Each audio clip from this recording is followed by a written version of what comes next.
Ayan guys, luto din muna tayo. Huwag puro sayaw, no?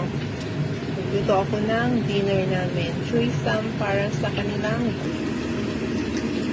Nagluto ako ng yung tiyan ng salmon. Prito ko lang. Prito ko lang. Prito. Ay. No.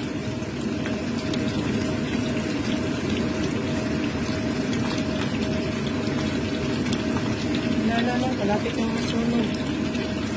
Yan. Natatakot ako dito kapag ito lagi kong niluluto.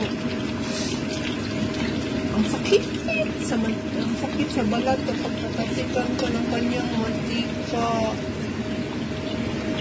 Tapos, ang aking steam na pork belly with black kong at ang aking kumukulong sabaw na paa ng baboy. Yan lang. So, thanks for watching and God bless. Bye!